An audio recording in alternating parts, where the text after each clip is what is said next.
In this part, we'll take a look at how to add a sky, and skies in Unity are called skyboxes.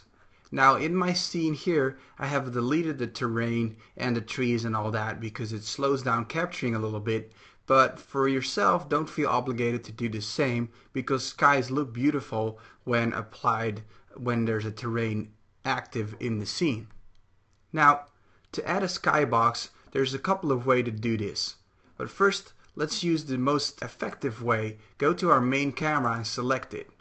Now in the camera you can see there's a couple of things already. There's a GUI layer, a flare layer, a mouse look script and some other things. But in this camera settings themselves you can see a setting called clear flags, and this is set to skybox. Now there is no skybox in our scene yet, and what clear flags basically does is these are all the things that are rendered when there's no geometry. So for example, when we look at our game view from this camera, you can see that there's nothing in the sky, so basically the background color that is set here is picked. If I were to change this background color, you can see it changes immediately in the game as well. However, our clear flags are set to render a skybox, but currently there's no skybox component attached to this camera. To add a skybox, simply go to Component and then Rendering and then Skybox. Now this will say we will lose a prefab connection with the first person controller because remember we dragged the first person controller as a prefab into the scene. However, that's okay, we don't need that connection there, so just click Add, and now you can see there's a skybox down here, but the flags are not set yet to what skybox we want.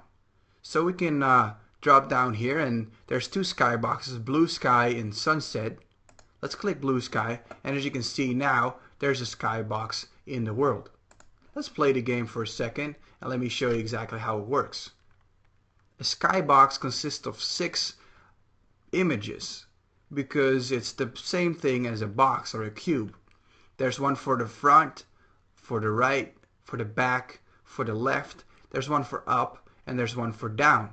Now the down one right now is pretty hard to see, but as you can see it's probably black. Of course we could select a different skybox if we wanted to. Instead of the blue sky, let's try a sunset. Then hit play.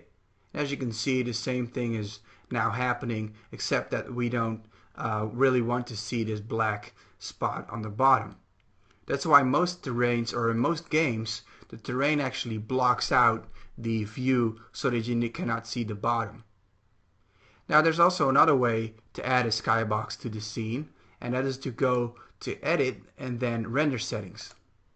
And in our render settings we can also select a skybox, and that is set with the skybox material right here.